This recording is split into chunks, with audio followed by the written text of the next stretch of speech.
And joining me now is the Speaker of the House, Mike Johnson of Louisiana. Speaker Johnson, welcome back to Meet the Press. Hey, great to be with you as always. It is great to have you back. Let's start right there talking about what is now officially called the One Big Beautiful Bill Act. Here's what Elon Musk had to say about it. Take a listen. I was disappointed to see the massive spending bill, frankly, which increases the budget deficit, not just decrease it, and undermines the work that the Doge team is doing. And Mr. Speaker, a number of Senate Republicans share Elon Musk's concerns that it will add to the debt and deficit. So how do you convince your Republican Senate colleagues to get on board and support this bill? Well, I convinced my friends and colleagues by use of the facts. I sent a long text message to my good friend Elon Musk after he made those comments the other day to explain this is not a spending bill. This is a reconciliation package. It is reconciling a budget. So there is some additional spending, as you noted earlier at the opening, for national security, for historic investments in border security, the largest in generations, because those are necessary expenditures. But what my friends are missing is the tremendous and historic level of spending cuts that are also in the same package. So a lot of the analysis that people are pointing to is from groups, for example, like the Congressional Budget Office, the CBO. They have projected anemic economic growth. They're assuming a growth level of 1.8% over the next 10 years. Kristen, never in U.S. history has the U.S. economy sustained less than 2% economic growth over a 10-year period. What's going to happen here is exactly the opposite. We're going to have historic growth because we're basing this on the history of the recent past. Remember, in the first Trump administration, the 2017 Tax Cuts and Jobs Act, the CBO was off in its estimates of that one by $1.5 trillion, okay, because they underestimated the incredible growth that would be brought about. This is going to be jet fuel. The reason we call it the Big Beautiful Bill is because it is a tremendous pro-growth package entwined in this legislation that is going to make everybody's incomes go up. There's going to be more job opportunity, more opportunity to climb up that economic ladder in America, because job creators, entrepreneurs, and risk takers will have the government off their backs. They will have lower taxes, and they will be expanding their businesses. We're incentivizing U.S. manufacturing again. We're bringing jobs back to the U.S. That's going to help everybody, all boats rise, like we did in 2017, except this time it's on steroids.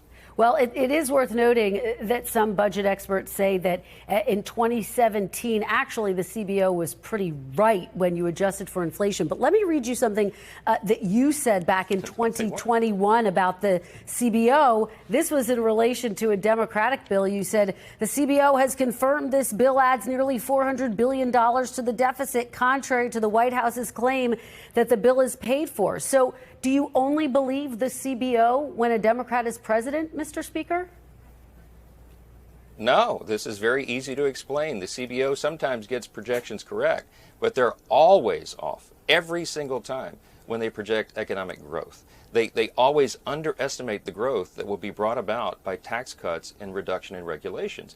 Look, when we did this in 2017, the first 2 years of the Trump administration, we literally brought about the greatest economy in the history of the world, not just the U.S., because we got the government off the backs of the people who create the jobs, and we allowed hardworking Americans to have more money in their pocket that they could take home. We're doing that again. Remember, in this big, beautiful bill, the reason we call it that is because there's benefits for everybody. It's geared for hardworking Americans, lower and middle income Americans. No tax on tips, no tax on overtime, no tax on interest on car loans if you buy products made in the USA. We're going to give relief to seniors on Social Security. There's so many benefits and features in this bill, and it's going to allow everybody to do better. And at the same time, projecting and ensuring the largest amount of savings literally in history. There's no government on planet Earth that's ever saved over $1.6 trillion in a piece of legislation. This one does.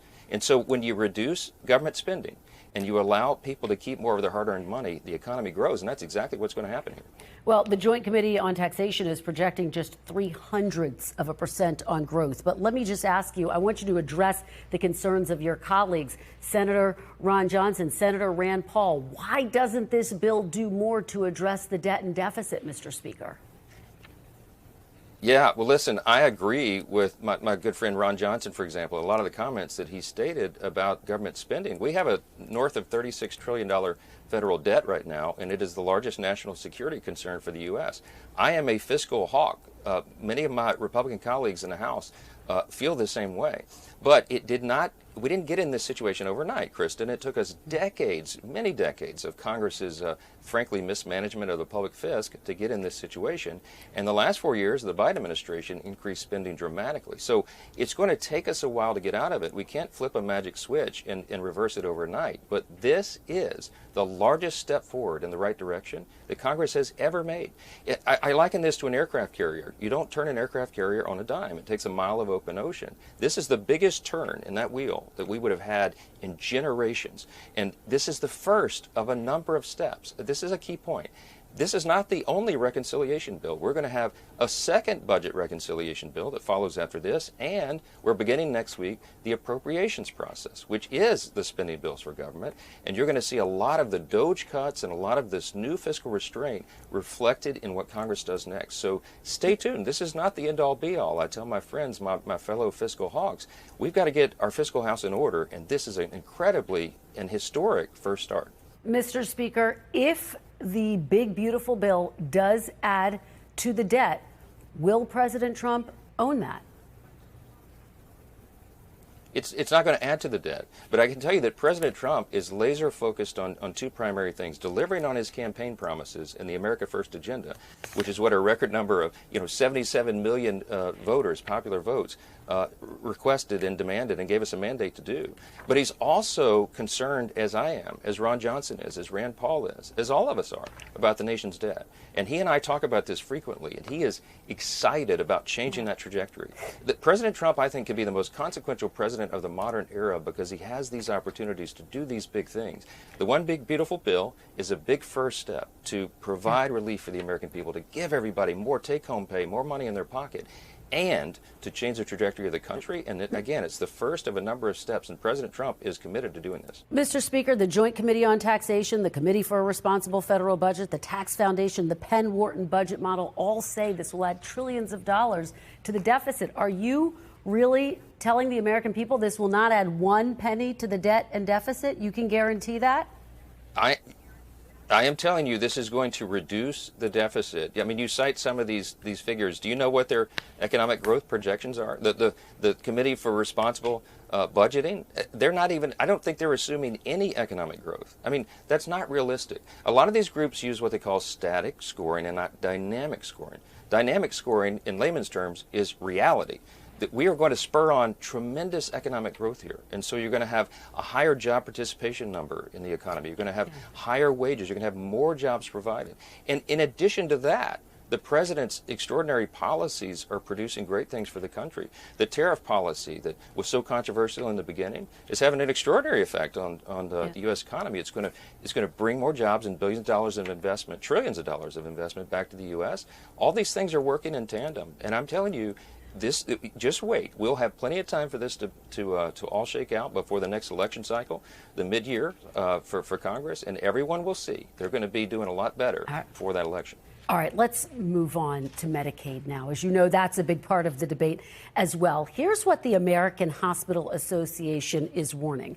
It writes, quote, the sheer magnitude of the level of reductions to the Medicaid program alone will impact all parties. Hospitals, especially in rural and underserved areas, will be forced to make difficult decisions about whether they will have to reduce services, reduce staff, and potentially consider closing their doors. Republican Senator Josh Hawley of Missouri calling this a hospital tax, Mr. Speaker. So does the House bill put rural hospitals and, frankly, the most vulnerable Americans at risk?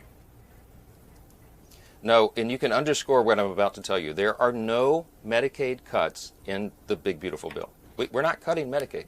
What we're doing is strengthening the program. We're reducing fraud, waste, and abuse that is rampant in Medicaid to ensure that program is essential for so many people, ensure that it's available for the most vulnerable. It's intended for young, single pregnant women and the disabled and the elderly. But what's happening right now is you have a lot of people, for example, young men, able-bodied workers who are on Medicaid. They're not working when they can. That drains resources from the people that need it most. And so what we're doing here is an important and frankly heroic thing to preserve the program so that it doesn't become insolvent. This is not going to hurt rural hospitals. There's a lot of flexibility built into this. They keep saying that 7.6 million people is the figure that that is supposedly going to be affected by this. But when you look at those numbers and you break them down, this is high on public opinion polling. You're talking about 1.4 million illegal aliens that are receiving Medicaid right now. They're not entitled to that. This is for U.S. citizens in those vulnerable populations. There's about 4.8 million people that they're referring to that are able-bodied workers. If you are able to work and you're not, and you are riding on the public wagon, you need to help pull it. And by the way, Kristen, this is no draconian requirement. All we're requiring in the legislation is 20 hours a week. You can volunteer in your community, you can be in a job training program, or you can get to work. And this is my message to young men around the country who are taking advantage of the system. It is abusing the system.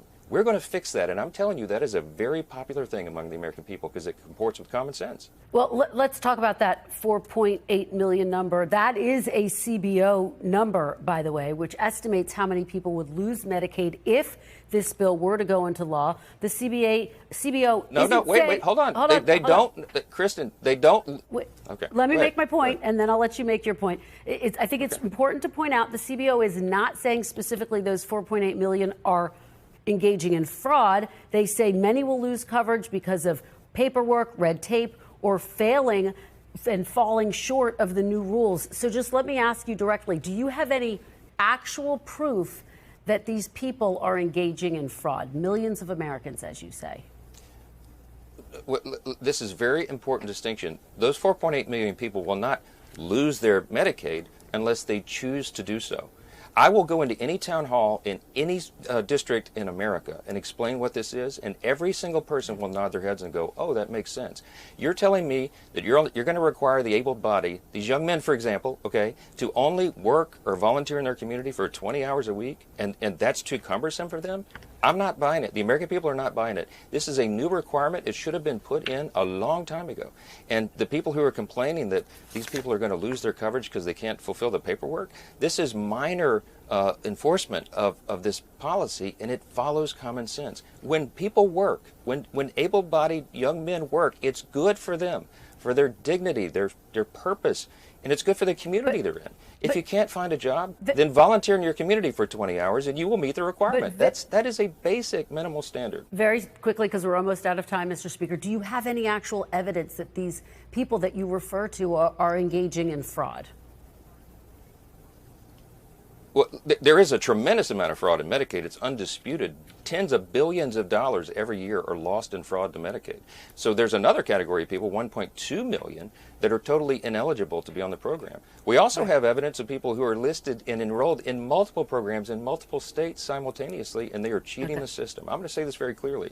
Our legislation preserves Medicaid, strengthens Medicaid for the people who actually need it and deserve it, and we're going to get rid of the fraud, waste, and abuse, and that is a long time overdue. And some of what you are referring to refers to improper paperwork. But let's move on, because one of the other big issues in the big, beautiful bill is taxes. President Trump had actually at one point raised the idea of letting the tax rate on the wealthiest people go back to that 2017 rate.